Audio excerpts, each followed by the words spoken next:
Welcome, everybody, to the Patty G Show. You are listening to the latest episode with CounterspaceBR and Sarah Joy Hayes, right? All three? That's right. All three names. I love it. And we're going to talk about some food. We're going to eat some food. Great. And we're just going to have a grand old time on this Monday evening here. We're ready.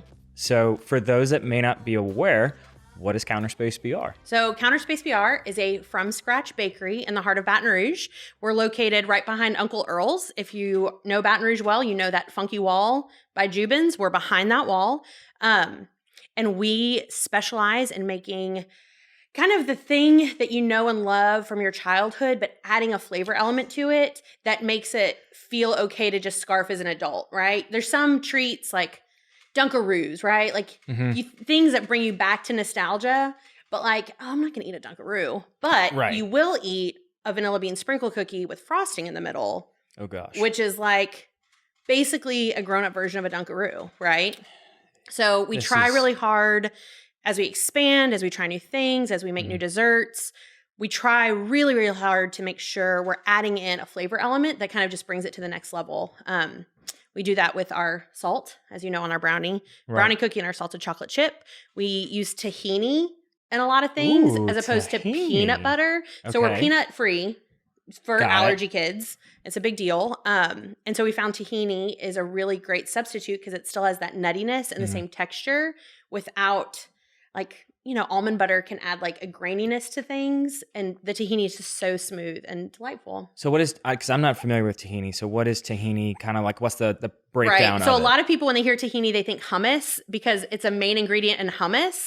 I did go You're like, I did. Hummus. Is it hummus? I don't know like about that. A salty sweetness flavor to it. What are we working with here? So anyway, think about it like you think about peanut butter. Peanut butter can go in a lot of things. Got it. Yep. It can adapt to flavors. It can go with chocolate. It can go with celery, whatever. So tahini has a similar consistency and a similar flavor profile. It is ground sesame. So it's a sesame seed paste or sesame seed butter. Really? Yeah. So it's like, it's not even a nut. It's like a seed that so has been if you have just ground down and 100%. Kind of turns like a mass or something of sorts. I mean, but it has the smoothness of like a Jiffy peanut butter. Ooh. Yeah, it's real good. Ooh. So we make buttercream with that. Okay. We make, we have a chocolate chip oatmeal tahini cookie. So chocolate chip oatmeal tahini cookie. Right. So you would just insert peanut butter, right? Right. That you get it. Okay. So instead of like an oatmeal raisin, it's like an oatmeal chocolate chip with tahini. Yeah. Oh gosh. Yeah. Can we relocate this place, please? Can we go to the bakery? We don't have them available all the time. We have limits. Okay. But I can work on that for next time. Why is there so many limits? I know, right? The limit does exist. Okay. So, but you weren't always the baker. No. Right. So let's go back a couple of years and take some notches back to, I don't know, like what kind of a kid were you? Oh, let's go there. I was that kid that everyone hated in elementary school because I'd remind the teacher there was homework to be assigned. That was me. That's my wife. I was that. My wife was that I was same like type. the straight A, follow the rules, which probably is why I like baking because you have to like do it. Oh, you have to do it, and it's a science. You can't play. You can play a little, but there's limits. Anyway, so yeah, I was that kid, sad to say. But really involved in the arts, like the creativity was very evident. I did choir, I did ballet, I did piano, like I did a lot of the performing arts. Mm-hmm. And so it's probably the like mix of analytical SJ and more creative SJ that settled in with baking. Gotcha. It's kind of a natural fit after all that. Yeah, it blended well, and then baking just kind of fit. Yeah, right in the middle. But you didn't go straight to baking. Not at all. So let's we get through the high school age. What were you looking like? You know, going into high school. What'd you want to do after the fact? I was such a nerd. It was really bad. I was like valedictorian, president of National Honor Society. That's not a bad thing. I didn't even have glasses yet. I didn't even have glasses to like push up. That's not a bad thing. It's not, but it's not the best thing either. Like I could have afforded to let loose like a little bit. Yeah, we all can every now and again. Well, we all can definitely afford to let loose a little bit and kind of relax. Going into college, I actually started pre-med. Okay. And I wanted to do pharmaceutical studies. I wanted to make medicine for people. Oh, so the creative side there. I see the creative gene is coming back. Right. But in an entirely different Way sense. different. And after 1 year of college level biology, I decided maybe business marketing sounds better. Yeah. Yeah, that to me, business marketing sounds like a whole lot better degree program than 100%. Yeah. So ended up with switching again. Be encouraged if you're in college right now, right? You can switch a bunch of times and still be okay. That you don't have to go in with the first degree that you stuck out with. You don't have to stick You're out with the good. first degree, right? Even the first career. That's it. You can switch it up. I ended with a degree in communication studies and rhetoric. Okay. So speech writing. Right. Rules yet creative. This is really a pattern that I'd never fully realized before. Thank you. You're welcome. Yeah, with a minor in marketing, minor in social sciences. So I did a lot of sociology classes my last year at LSU because I was like one class away from that minor. Did you get it? And the nerd in me had to pursue that, and I did. There you go. See, I was kind of in not a similar boat going for all the different minors and degrees, but I did get 2 degrees in accounting and entrepreneurship and a minor in communications because I liked the aspect of talking and speaking, and I was actually on the LSU speech and debate team. Were you? I did that in high school. I didn't make it through to college. I feel like that was next level stuff. It was because I did both. I did high school and then I went and then I did high school, competed locally, regionally, and nationally, That's and then went to college and did it for a little bit and realized it was a little bit different than what we had come from in high school. And so I'm like, that's not my cup of tea. Yeah. And we were still getting things off the ground, and the debate program wasn't as heavily prevalent as I wished. Yeah. But anyways, I cannot waste my my extra courses or the right. I've got to finish this out. Right. I've got all these other, not gen eds. It's the free classes. Like you can do whatever you want. Right. You got like 20 electives. Oh, thank you. It's been a while. We've been out of college for a while. I couldn't think of the word. I could not think of the word, guys. Electives.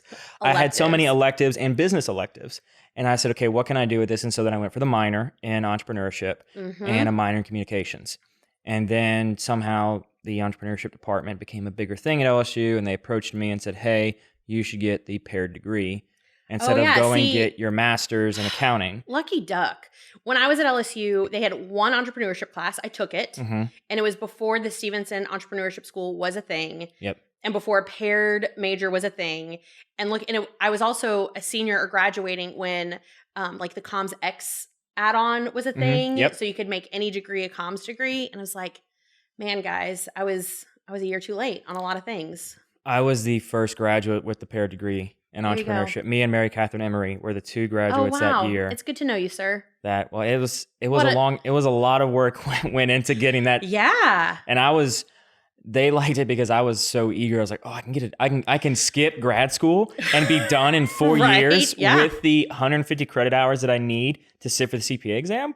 All right. Like, sign me up. Yeah. I don't have a need to go and get a master's degree. Look at you. You're like building bridges and forging the way for all of the young guns. I do what I can, and I don't like excuses. Right.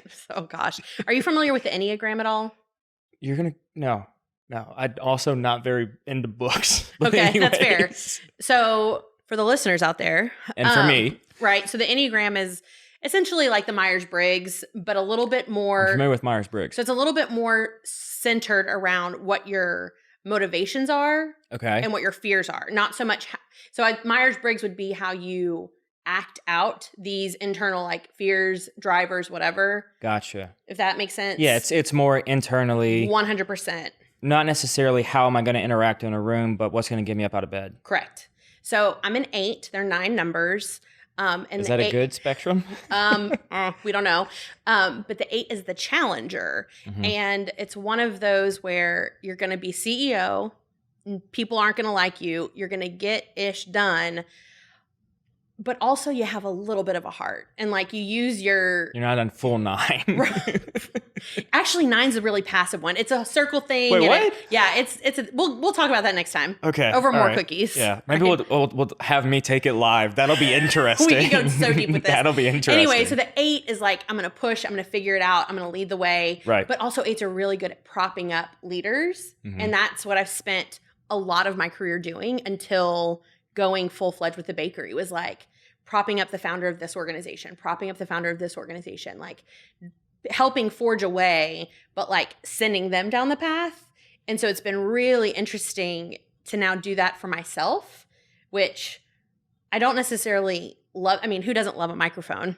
Come on. Right. But I don't necessarily love the spotlight or the attention. The self-promotion aspect of I it. hate self-promotion. It is I'd like, just eat my cookie. Well, I don't need to talk about it. We'll go ahead and end the podcast here. I mean, the whole podcast is self-promoting CounterspaceBR.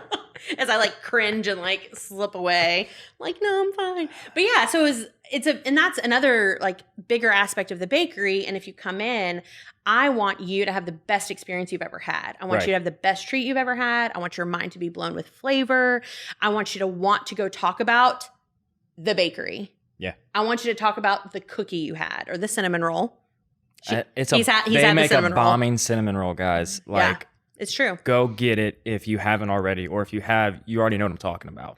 Yeah. So I think that's where I've found my groove in like talking about the bakery and what we do, because I figured out a way to make it not about me. Like, no. It's about the cookie. It's about the product. The cookie. It's the product. Yeah, exactly. Right. It's about the cookie. And I always enjoyed that aspect of kind of more being behind the scenes and doing everything in the back to make sure whatever happens in the front goes smoothly.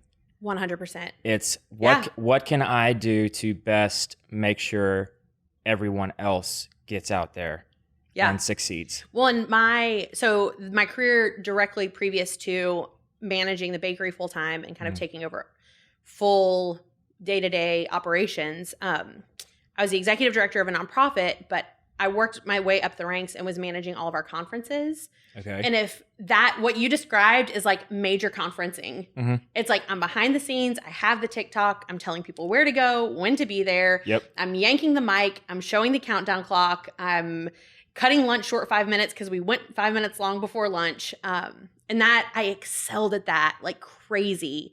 And it's funny because in the past couple of months, we've actually grown to having a full-timer outside of just me at the bakery, which is huge. That is huge. We are offering health benefits right now. Whoa. Don't everyone apply at once because I can't afford you. But Carl's going to apply to be the national taster. He's like, the designated taster of all products. Eating the food. But with that, it's allowed me to pull back and kind of be the person sending people in a direction, right? So we have mostly part-time staff, but now we have the one full-timer, and Lucas's job is, I want you to make 3 new things this week. I want you to find things that you want to make. Wow. But think about it with our lens. And maybe you found a recipe on the internet, you found a recipe in a cookbook. How would we alter this to make it ours, to elevate it? Like, you go down that path. And then we have a girl, she's actually a rising sophomore at LSU. She's been with us for 2 years since we opened at White Star. And she's amazing. We love Abby. And I said, Abby, go forth and conquer cheesecakes. Like, do it. Like, you figure out how to make a cheesecake ours. And she did. National Cheesecake Day was a week and a half ago. Dang. And I know. Week and a half too late. We celebrated and she found this, and she made it our own, a peach ricotta cheesecake. But get this. No. Okay. With a crumbled pecan crust. So the crust was like the best part of a pecan pie. Right. With a ricotta fluffy peach cheesecake in the middle. Oh my goodness. Right? And it's been so fun for me to kind of give everyone at the bakery, like, this is where I want you to take the thing you're interested in. You now understand our philosophy.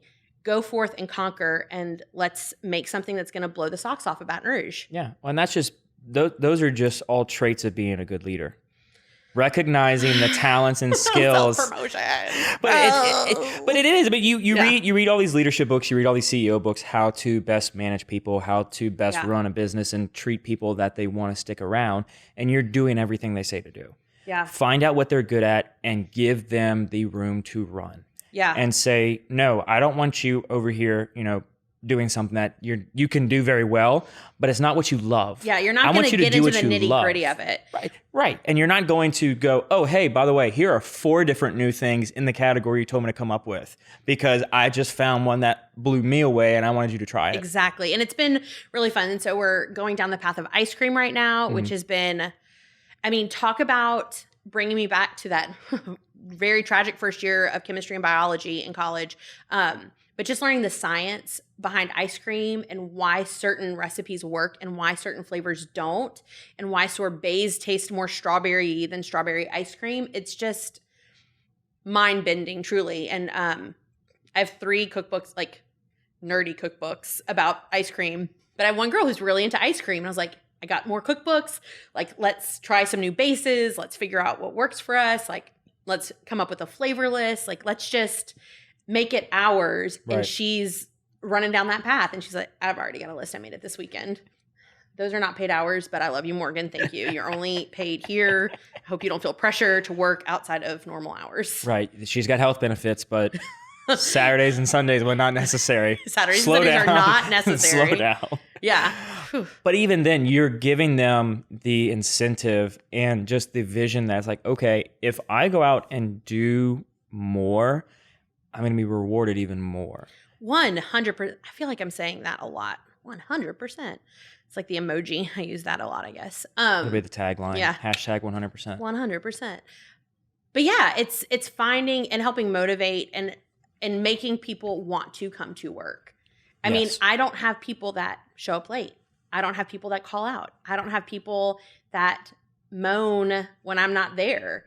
And our staff are friends with each other. And that the moment I realized they were hanging out with each other outside of me, that made my day, because it was like, okay, I'm creating this community. I want kind of like we were talking with before we started. Right. Community in Baton Rouge can be so insular. It can be insulated, and you can have your pocket. And working to push those walls down and really finding that they're people that are different than you but have common interest. I mean, how many of us hang out with friends and we're like, oh, we don't have a ton in common, but I don't want to have to work to find people that I have things in common with. Yeah. And just knocking that down. And right. Our staff is pretty different. Age, hobbies, likes, dislikes. Mm-hmm. And to know that we've knocked down some walls and like friendships are forming that's probably just as exciting as getting to do podcast interviews with Patty G. There we are. There it is. But for the audience. And realizing that it's possible within a workplace, even a small workplace, because if you have people that are not the same, you run a high risk of them butting heads and a lot of fights happening, and just it can get real messy real fast. Yeah, we have a very conscientious and I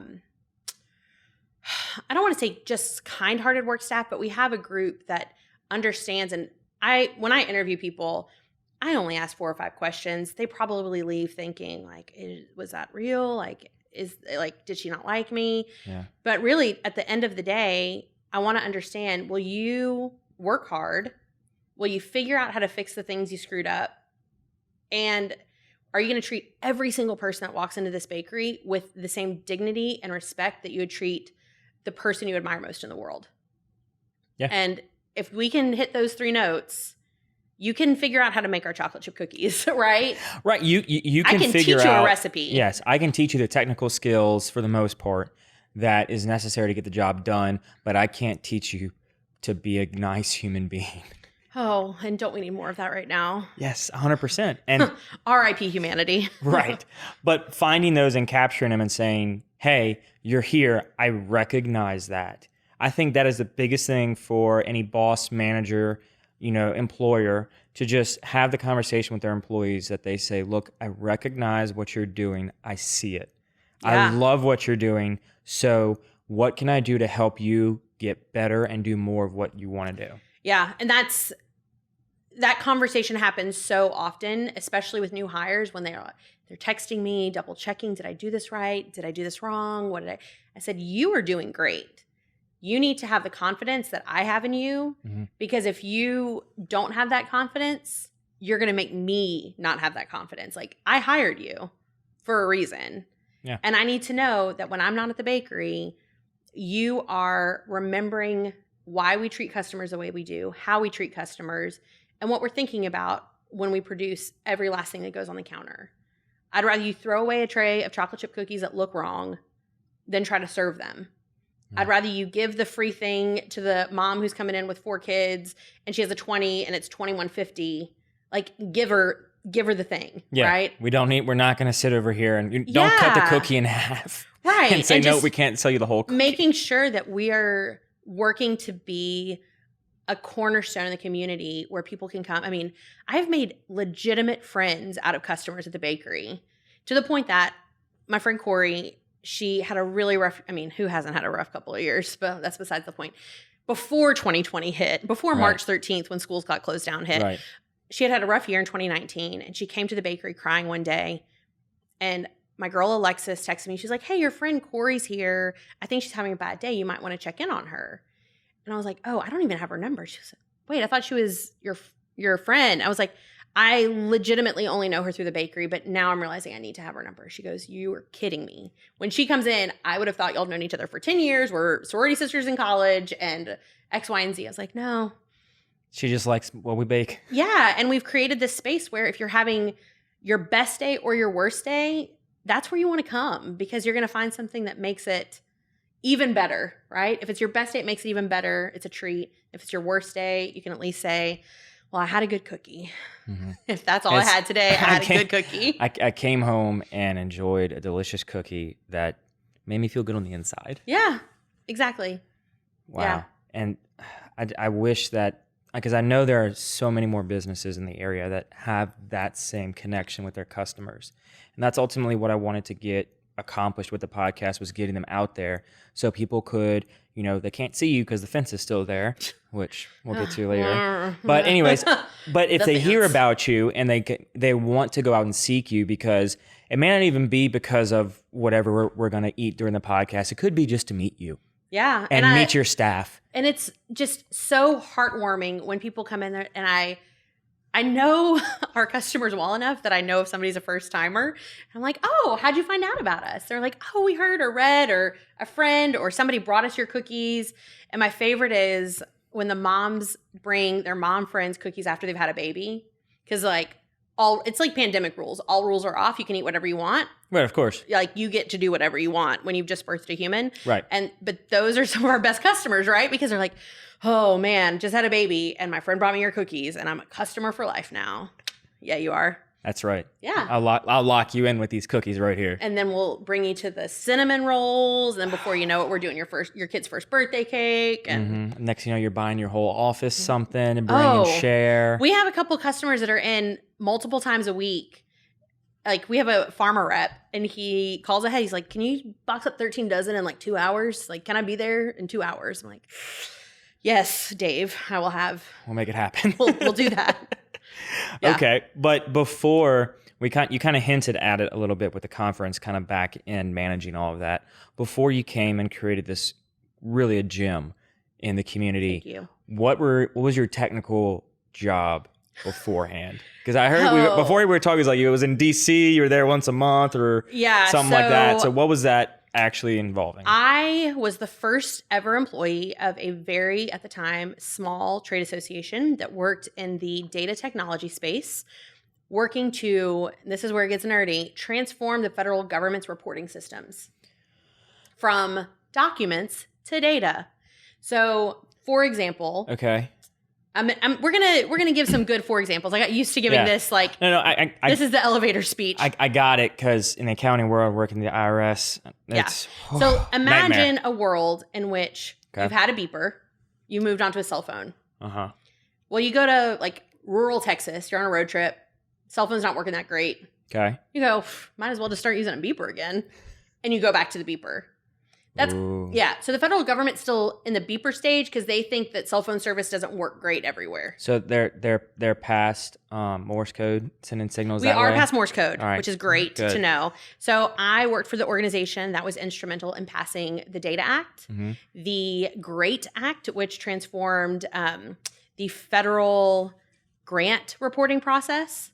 So in transforming it, we were able to create or empower companies to create essentially the TurboTax of grant reporting software. Okay. Right? So if you've ever written a grant or worked for an organization that wrote a grant, you know, the reporting, you have to have a full-time person just to do the digital reporting process, right? If there was a standardization or a standard way for the government to take in that information that was machine readable. That's huge. Right. So the GRADE Act, we passed that. Okay. So it changed grant reporting for the federal government. So you did something kind of cool. If you kind of powerful. If you Google my name, the first like 10 hits are about ice cream and cookies. But if you go far enough, go to page 2 of Google. There's a quote from me in FedScoop about passing legislation. Really? Yeah, because that's what I did. It's crazy because I never talked about it in Baton Rouge because it wasn't relevant, or it sounded like, oh, she's showing off, self-promotion. We're back there. Right. But in hindsight, what I did was pretty spectacular. I put on a 1,600-person conference with the White House Office of Technology. Hot dang. Can I tell you? That's a lot of people. It's a lot of people, A. That is not COVID friendly. Not COVID friendly. Not COVID friendly. Pre-COVID, 2016. But the amount of White House lawyers I spoke with in that period of my life caused me to take a 10-day trip to Disney World, not lying. Whoa. I joked about halfway, like a month out of the conference, for every extra hour not scheduled already in a conference call that I'm on with a White House attorney, I'm adding 1 full day to my Disney trip. Right. I started at 5 days. We ended at 10. Oh, goodness. And we don't truly hate attorneys and lawyers. We love lawyers. We've had a couple of you on the show. You know who you are. I love lawyers. I have many dear friends who are lawyers. In the state, out of the state, practice all kinds. But when you have to talk to a White House attorney about why you picked the printer you picked for the programs, then that's when it gets less fun. So that was my previous life. It was orchestrating educational opportunities to help both those within the federal government who might not enjoy the idea of change to convince them that change isn't going to like jeopardize their job. Right? Right. And then from there, also educate the companies on why it would benefit them and why they should give us money. Okay. I think Carl is ready to do some eating. Oh. Y'all do some eating. All right. So we're going to... I mean, I've had all of it. Now we're going to get... Lots of time, so... Well, I'm gonna eat a little bit, and now... Yeah, you do. So for everybody watching Facebook, take a break, because I spilled some beer on the on the screen, so I'm going to wipe that off real quick. All right, now we're good. So I'm going to eat some. Tell me. Now I want to hear, while I'm eating it... Yep. What I'm eating. Okay, so if you want to start with like the game changer, what are you going to start with? You got to start with a salted chocolate chip cookie. All right, chocolate chip cookie. If you are watching and you've had this cookie, you know this is where Patty needs to start. And if you know me personally, you know that I really, really love chocolate chip cookies. I don't want to go in a competition with you, but I've heard I make some pretty bomb chocolate chip cookies from scratch. Grind my own wheat, whole 9 yards. Oh, really? Use raw cane sugar, chicken eggs from my parents' farm. I cheat a little bit and go all the way to the farmers, which Carl can appreciate.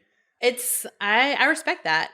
But we like to use the highest quality of ingredients, so I respect going out of your way to... Oh, wow. Yeah. That salt. Yeah, it hits you. That salt hits you with the chocolate. You don't expect it, and it makes it... You taste chocolate in a way you haven't tasted it before. That's right. All right, so... Let's go through the backstory of this cookie. So this is actually one of the only recipes at the bakery that doesn't have a distinct origin point. Okay. So almost everything we make has an origin point that I can say this was something I found in a cookbook and we've tweaked it these ways. This is something that I found on the internet. I've tweaked it these ways. This is like playing with flour. We use not all-purpose flour. That might be the only really big hint you get tonight. Okay. No all-purpose flour. And we refrigerate our dough for 24 hours before it goes in the oven. Can we talk about that? Yeah. So when I make my cookies and I make them and then we go in the bowl and everything, I will make a batch or two right out the gate. So right after mixing it up in the bowl, I use a little KitchenAid. That was a wedding present from my mom. Shout out, Mom. Thank you. It's a good gift. It's a fantastic gift. I was the only one of my siblings that got something like that because I was the one that used that. Yeah. And then she gave me a 50-pound pail of wheat. So that was even better. Man, I didn't know. I was like... And a wheat grinder and everything. This is like a little bit higher pressure now that I know you know things. Right. Well, whoa. Don't give me that much credit. Okay. But anyways, so when you make the dough and then you bake the dough immediately after making the dough, the cookie consistency is going to come out entirely different than if I take that dough and refrigerate it overnight or even for a couple hours. Yep. How? Because I know. It's butter. All right. So it's like, think about croissants, right? The whole big deal with croissants is that you have to chill the butter, chill it between layers, change the layers, chill it again, change layers, chill it again. And you want that butter cold Mm-hmm. and in between all those layers of pastry. Right. So when it goes in the oven, it pops up and then it melts away. And there's all these little pockets of air that are just delicate and delightful, right? See, I've never made a croissant, but now don't bother. I want to try. It's a pain. Okay. You need to once if you really enjoy baking, but it's a pain and it's time consuming. Anyway, aside of the point. So if you refrigerate your chocolate chip cookie dough, I was like, I don't know if that was for the camera or not, but it was very like, it was a moment. You had a moment with that cookie. That's what it was for. Okay, just checking. All right. I'll this later. But yeah, so you refrigerate the dough, and when you refrigerate it, it allows the butter to solidify. So when you put it in the oven and it spreads, it doesn't overspread, and the edges will get that little bit of crisp, and that center will keep that like softness to it. If you put them straight in, right, they're thin, they're crispy, or if you want to keep that shape, that like rounded shape, they're underdone. Right. Well, and it's like using excuse me, when you make the cookies and you start with your butter and your sugar and all that, you want to soften the butter. You don't want a melted butter, or you don't want a rock hard butter because you're not gonna get anywhere with that. Room temperature, but it's you can, like, for me, the way I tell is I'll get a knife or a fork, and if I can push it all, if it'll fall through the stick without any force or anything, tension, right. If I can just drop it and it'll go boom all the way, and I can hear the countertop, I can hear it hit the table. I'm like, all right, it's just right. This butter is ready to start making some cookies. Yeah. So, but you need it to be like firmed back up for it to bake off in a way that gives it the texture and the consistency that allows it to keep and maintain like a chewy middle with a crisper edge. I don't even want to know what the comment was. Yeah. So no, it wasn't a comment.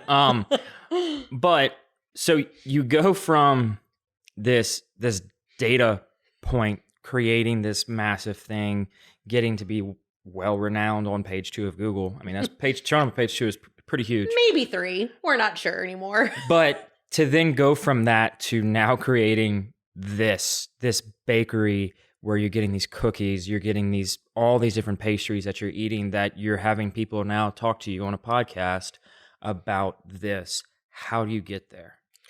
Oh, that is like the best question ever. Not to inflate you, but it's a really good question. I was given the question. Oh, it's a good question.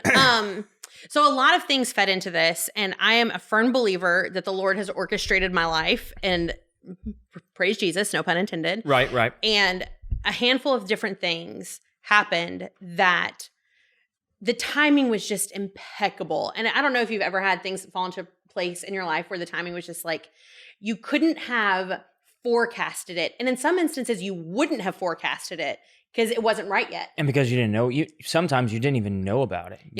So I started baking on the side. Actually, this goes back to like post-college. I actually worked for a campus ministry for a few years. And when working for the campus ministry, I had to host students. And like, you got to figure out how to make a lot on a very low budget. Right. And so I started doctoring up like the $1 brownie mixes. Okay. And I was like, okay, I can have Bible study at my house. I'm going to doctor up these brownie mixes. It's going to be great. Well, then it just like escalated throughout my time, even post campus ministry in DC, my like extra job, because if you know anyone that's lived and worked in DC, you know they all work at least 2 jobs, bartending at a restaurant. It's like the LA thing of what are you, an actor? You know, but we're trying to get a political science. Right. Yeah.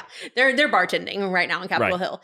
But yeah, so I worked at a kitchen shop on Capitol Hill. And when working at the kitchen shop, I learned a lot from Leah Daniels. She's probably not watching, but I'll say her name anyway. And Leah opened this. Imagine if Williams-Sonoma was like this neighborhood store, like truly neighborhood store. Okay. Like all the neighborhood gossip, it's like, it would be the perfect setting for a rom-com. Yeah. Hill's Kitchen. I love Hill's Kitchen. And she taught me the ins and outs of tools and how you figure out what the best tools are, what makes a good cookbook, what makes a good recipe, what makes a good restaurant. And so I learned all these things technically while working at this kitchen shop on the weekends. And from there, it really inspires you to go, well, I can buy this tool on sale or at discount because I work here. I'm going to figure out how to use it. Or, oh, she let me take home this damaged cookbook that she can't sell. I'm going to figure out some things. Right. And so it was really this evolution throughout kind of post-college to present, right, of different little things. And it wasn't ever the main thing, but the little things were driving me towards figuring out baking. And along the way, I learned a lot about running a business. And along the way, I learned about running a nonprofit. And on the way, I learned about budgeting and forecasting and hiring and firing. And you learned how to be an entrepreneur. Well, and I was going to say, I'd be remiss to say my grandpa was an entrepreneur. My great-great-grandmother was an entrepreneur. It's like it skips a generation consistently. And my grandpa actually, you might have heard of Tesh Electric? Tesh Electric. There's a shop in Baton Rouge. It's Lafayette is like its main. It sounds familiar. It's out on Airline across from Parkview Baptist, kind of. Yeah, I'm sure We'll just pretend. Yeah. Anyway, so Tesh is our family, like the business that my grandpa started. Okay. So like electrical supplies.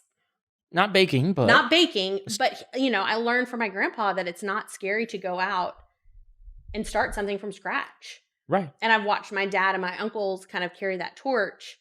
And, that was my summer job in high school, was like helping at the warehouse or whatever. And kind of gleaning from all these different experiences, learning how to start a nonprofit, learning how to run a cooking store, learning that it's not scary to take these risks. And, you roll that up in a ball and what do you end up with? And it's a bakery. And that sounds crazy, but it doesn't, to me, when like all the little bits of my past. It makes sense. It makes sense. I mean, looking back at, this short little while we've been together and hearing your common theme of structure, of rule following, of doing it the way the systematic approach, analyzing it, figuring out a way to improve it, and then turning it into something far better than it ever started out to be. Yeah. And now you have CounterspaceBR. Yeah.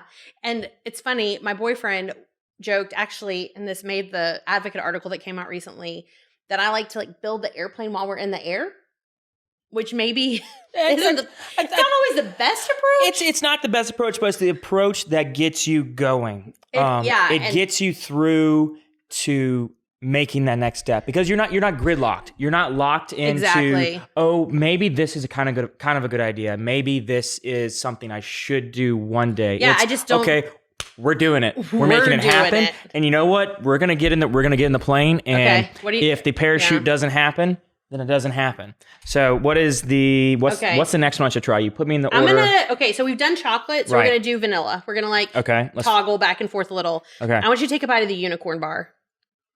This one. It's what you think it is. Gotcha. So the unicorn bar is if a funfetti cake and a blondie had a baby.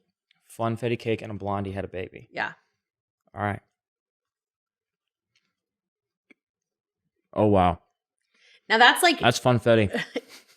It is a funfetti blondie frosted with sprinkles. Mm-hmm. It's like, it reminds me of those little sugar funfetti cookies you get in like the freezer section, and you bake them. It's got that kind of same flavor. The texture is way better, but thank you. You've got kind of those similar flavors coming in. Yeah, like that vanilla, that brown sugar, like a good brown sugar white sugar combo. Right. But the vanilla shines through. It's not too dense. Nope. It's not too dense. It's not even the frosting is it is sweet. Right. But it's not hurt your teeth sweet. No, it's not hurt your teeth sweet, and it's that you want another bite sweet. Yeah. It's not okay.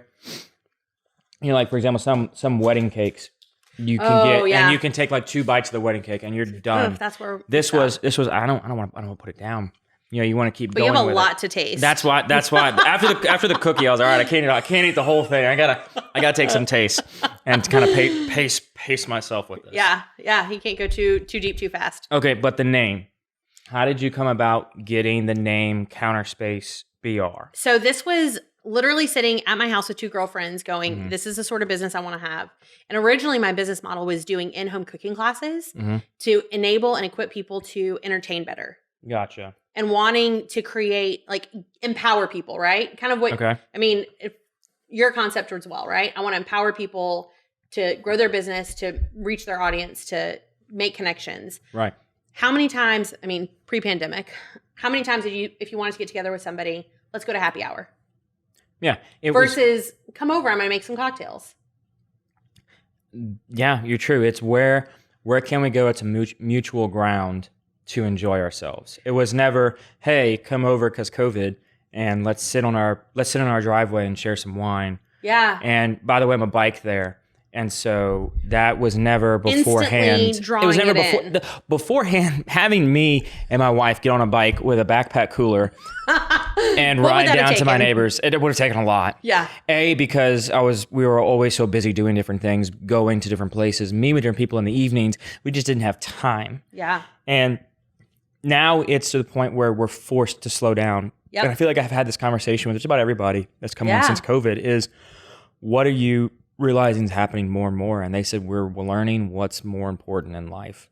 Yeah. And you know what things you're going to say yes to again after this. Right. So again, going back to like the original concept was empowering you. So we did cocktail classes at my house. We did at-home coffee brewing, brunch class, meal planning classes, just trying to get people to think about how to make their home hospitable in a way that they'd never imagined, because they always defaulted to outside of the home. Okay. Like, let's empower you. Let's teach you how to make a cocktail. Let's teach you how to make good coffee at home so you can have people over. Yeah, it's how can you bring people back into the home is something that COVID has taught us. 100%. Again, I just said it. I'm sorry. 100%. It's the tagline of it. So 100%. Now, moving through to what is now. Okay, so that's our salted brownie cookie. That's one of our newer counter offerings. We've made it 4 times and it's sold out every time we put it down on the counter. Every time. It's just sold out. Like almost 100 of them in a week and a half. Okay. Yeah, that's a lot of. I mean, that's a lot. That's a lot of cookies. That's a lot of cookies. That's a lot of cookies. We sell a lot of cookies. Okay, so moving on to CounterspaceBR, the Baton Rouge portion. You went to DC. As I enjoy this cookie, why did you want to come back from DC? Why not make the full commitment? So I was actually in the process of trying to buy a house in DC. Okay. So what stopped you? Okay. So if you've ever bought a house, you know it's really fun. But I had a son. I hear it's even better to build a house. Yeah, right. Building a house. How's that? My son was born in June of 2014. Okay. Did the whole first year with him solo in DC. Figured out childcare, figured out working full time. We managed it. I was trying to buy the house I was living in. And it just kept falling through. And it wasn't like bad falling through. It was just like, oh, here's another form we forgot to have you fill out. And that kept happening. With the house? With the house. Gotcha. And at that time then I was spending a significant amount of childcare. And it was like, okay, so I'm taking on a mortgage and childcare, and childcare is only getting bigger. Right. And I flew home for a wedding, and I texted a friend who was a sorority sister of mine, real estate agent in Baton Rouge. I said, hey, Jen, what if we looked at some houses while I was in town? Okay. And she was like... So like almost like full plug pulling on the DC house buying experience. Yeah, I was like, this is not going anywhere. And I didn't want to move to a rental. I just didn't want to rent forever, right? And I was like, hey, let's just look at houses. Like childcare is going to be less there. Like all these things might be easier. I'll see if I can still do my job just from Baton Rouge. And she was like, all right, so are we like 80-20? Like, where are we on this? Like, do I get a realtor? Do I just text some friends and say, hey, you got some houses for sale? Yeah. And Jen was just like 80-20. I was like, 60-40. Okay. So not even. Flew down, looked at houses, flew down, attended a wedding. A bunch of my friends got to meet Henry for the first time. I got to visit my old church. I got to hang out in Baton Rouge, which normally I'd go home to Lafayette. So I got to do all these Baton Rouge things again. I was like, so I texted Jen. I was like, okay, maybe I'm 70-30. These are the 5 houses I want to look at. Oh, wow. We've jumped up. Okay. And she was like, okay, do I need to put you in touch with someone for financing yet? I was like, no, not yet. So wedding Saturday, Sunday visiting with friends. Monday, we looked at 5 houses. Mm-hmm. I put an offer in on Tuesday. Uh-oh. Closed a month later and moved back to Baton Rouge the day after Henry turned 1. Wow. And full uprooting and moving back. That's incredible. My employer was going to let me keep my job and travel back and forth. They trusted me. They're like, we'll revisit it every few months. We did. It was fine. And I knew LSU had such a big impact on me. My friends that had either stayed in Baton Rouge or left and come back to Baton Rouge were the friends that I saw us being the lifetimers with, right? Back to that problem of Baton Rouge of circles. Right. But I mean, that got me back. Now I'm trying to bust it up, but like it got me circles. back. Yeah. Once you have that dedicated circle in Baton Rouge, it gets strong. And what's interesting is that circle didn't even become my strong circle. Really? Like I came back and I had been in DC where you get to know your neighbors, you get to know the people in your circle, or like physically around you. You get to know the people at the coffee shop. You get to know the baristas because you see them every day. You get to know the people that you're on your metro ride with because after the 10th time you've gotten on the metro together, it's uncomfortable if you don't say, hey, you must live near me because we're on the same route. We've walked near each other every morning for the past 2 weeks. And so I found like when I look at the people, pandemic world, like the handful of families and friends that have like kind of re-entered our circle or bubble, it's none of the people that I thought would be like my lifelong friends when I came back. Wow. It's almost exclusively new people I've met. Okay. And it's been really refreshing and it's been good for me because, when you come back to town, you haven't left to come back. No. When you come back, you're like, how do I like elbow my way in? And it's really hard to elbow your way back in because if they haven't left, like they've been to all the weddings and they've been to all the baby showers and they've been to all the they've grown up X, together. Y, and Z things. And there's this 10 years that I was out of Baton Rouge essentially between working at Penn State, living in DC, that as much as I kept in touch, it wasn't with each other. Yeah. The life didn't happen fully together. Right. And so now like there's three groups off the top of my mind. It's our girl Avery, who babysat. She was my nanny in like when we moved back, essentially. But she's graduated, has a big girl job, started grad school today. Go Avery! But she comes to our house like once a week, and she eats dinner with us, and she'll like watch Henry if I need it in a pinch. Yeah. But she's like a friend now, like a grown up adult friend. And then like families from Henry's class, like my son's in first grade, and there's a family that we've been with since 1-year-old class, and the Giles is like. There are people. Yeah, and it's in Baton Rouge, they have that community that once you get in the circle, you're in for life. And you're in moving forward. So I'm going to try the next thing, and I want to hear about when you knew the leap was right. Okay. To go into the bakery. Okay. Because I'm pretty curious about that. So where do you want me to go next? Okay, so what avenue? We've done vanilla, we've done chocolate, vanilla. Do you want to go fruity? Do you want to go for the muffin? Or I'd say muffin or the sprinkle cookie. What's the muffin? It is a lemon chia seed with ricotta. I'm going to do the muffin. Okay, yeah, do the muffin. All right. As a nice lemon glaze. I see that. So going back to kind of the things you wouldn't have planned for yourself. So I went from just selling at the Mid-City Makers Market, just having my fun at the Mid-City Makers Market, to finding out there was an opening at White Star, getting offered a spot at White Star, and signing the lease for White Star within about 2 weeks. Okay. So that happened really fast. I was still working in DC. That's pretty fast. Hired a manager. It was one of those like, you don't know what you don't know, and that's probably good. Isn't it so fluffy? So fluffy. So fluffy. So light. It's so light. It's airy. It's amazing. Yeah.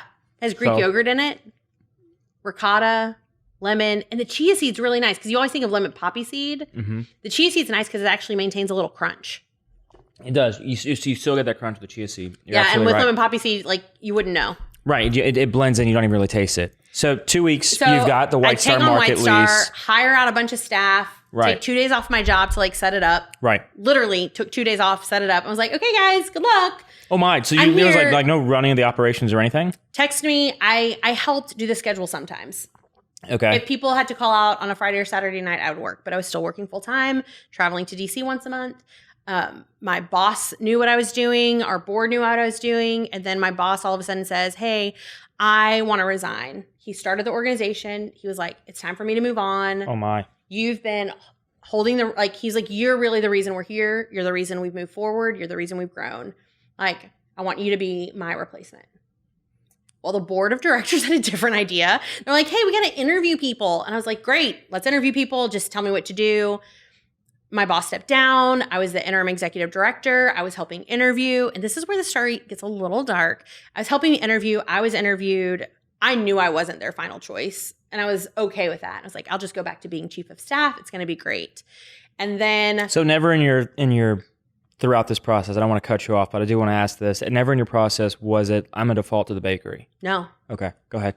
And for 6 months, I was the interim executive director. I was traveling to DC at an alarming rate. I flew more in the first third of 2019 than I did all of 2018. Wow. Yeah. Wow. It was a lot. That's a lot of flying. It's a lot of flying. And we finally found a candidate that our staff got behind. I got behind. I told our board, I was like, I like him. I don't think we can afford him though. Like, this is where I think the rubber meets the road. And some of our board members were like, okay, we're going to have a board meeting about it. We're going to figure out who can donate extra, yada, yada. They make him the offer. I signed the offer. And a week later, I was called to resign.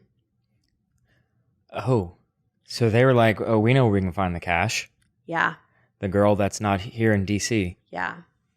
And I'm not going to say too much more because I'm still in a little bit of a legal situation with that. All right. But so then we moved to Counterspace. But yeah, I mean, and this is where I go, like, in the Lord's provision, in that same month, we found out White Star wasn't going to renew our lease. So we couldn't stay there. I'd already signed a lease on the Perkins location. And so you had done that well. You were ready to get into another brick and mortar. Ready to get into another brick and mortar, already taken out the loan to buy the equipment, was on the path, had done a soft opening, so this is a little bit of a that maybe the Lord does exist timeline. November, I take out the loan, find the property.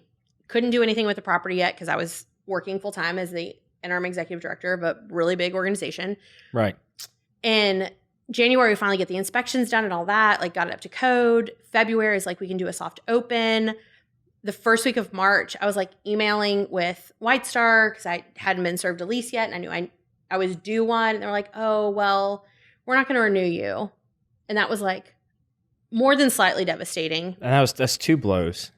Well, no, the other blow hadn't happened yet. Oh, okay. So I found out I was losing White Star and I was like, well, at least we still have Perkins. Okay. We're just going to put our efforts there. Right. We'd grown our wholesale business. Things were going great. And 2 weeks later, I got the call and I was like, dear Jesus, literally, if I did not have this building, I would be out of White Star and without a job and in a city that doesn't really have work for my skill set. We don't do a whole lot of data transitioning. No, nor do we do 1,600 person conferences with the president, really, right? Right. So details. Yeah. So, but in the end of the day, when the decision was made and the steps were taken, it made sense. It made all the sense in the world. And that is so powerful to see that you're able to recognize it made sense.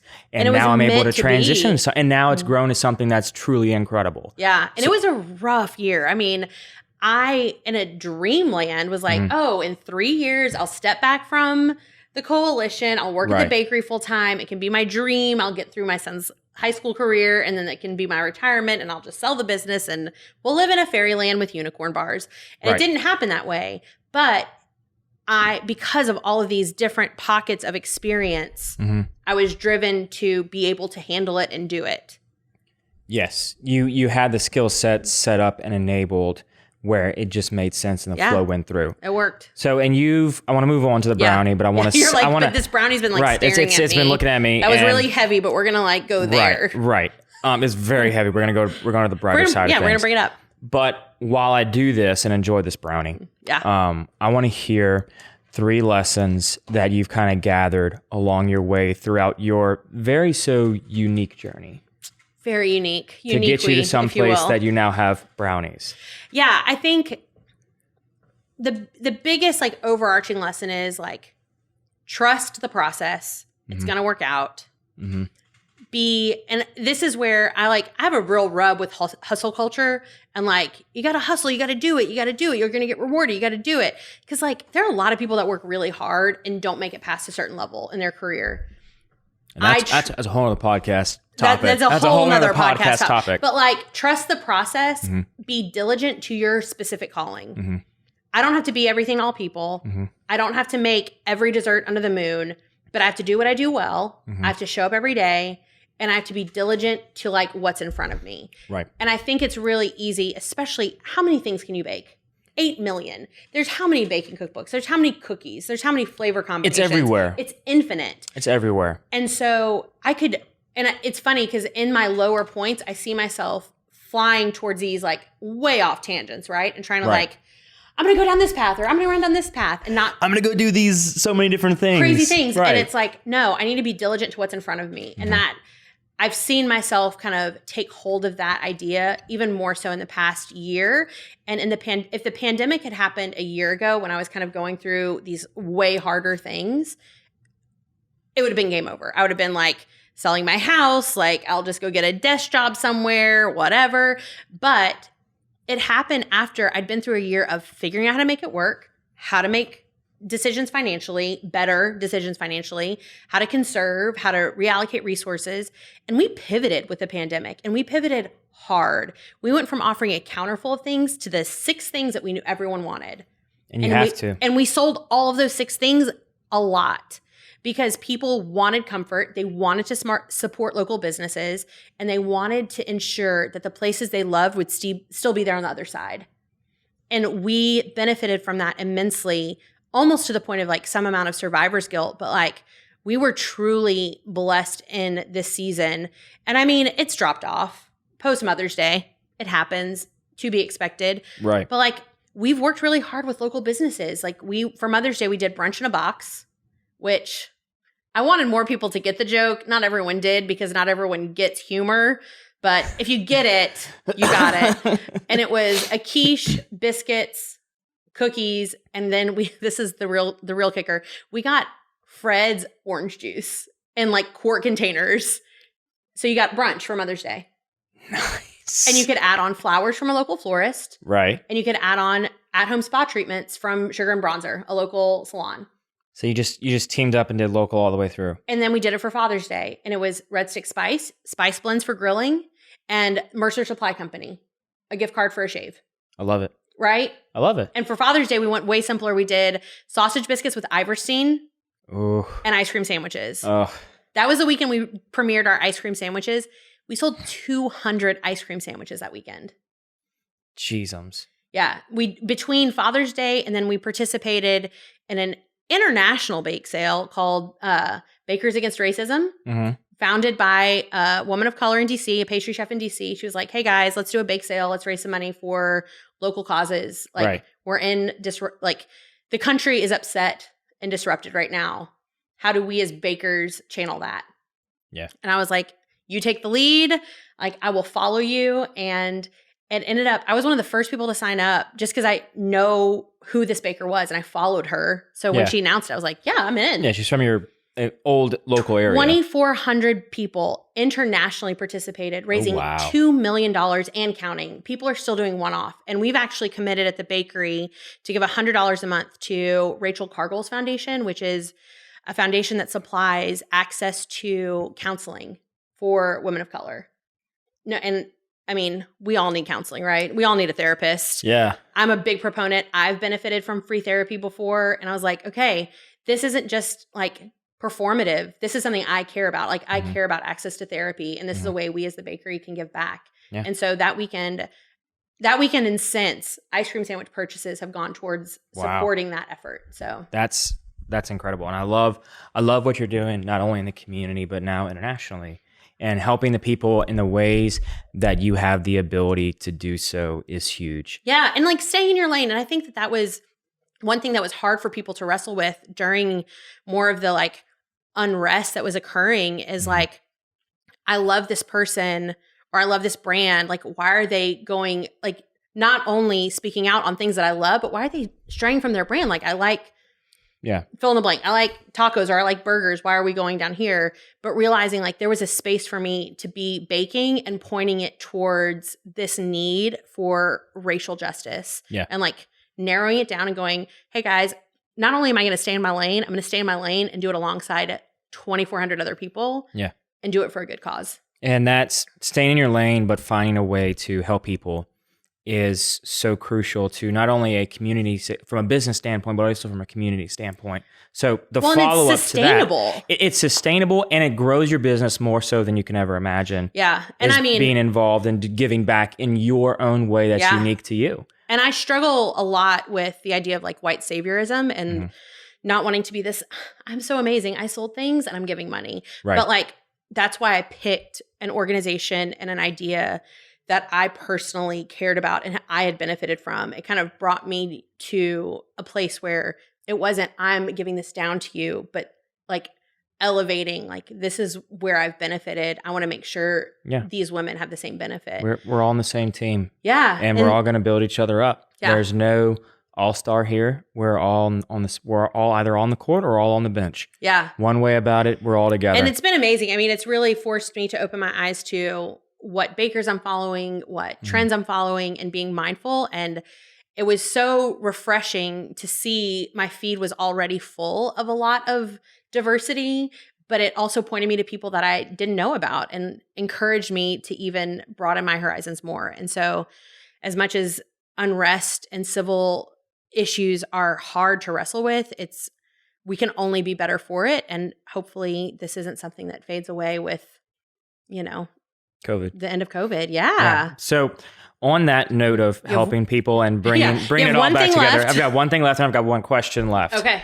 And that is, as we eat, what do we have here? That's our vanilla bean sprinkle cookie. Okay. It's like a sugar cookie, but we use vanilla bean paste, and we, again, refrigerate it before we bake it. Mm-hmm. So it's going to be a chewier sugar cookie. It's not going to like snap. You know how sugar cookies normally have like a break to it?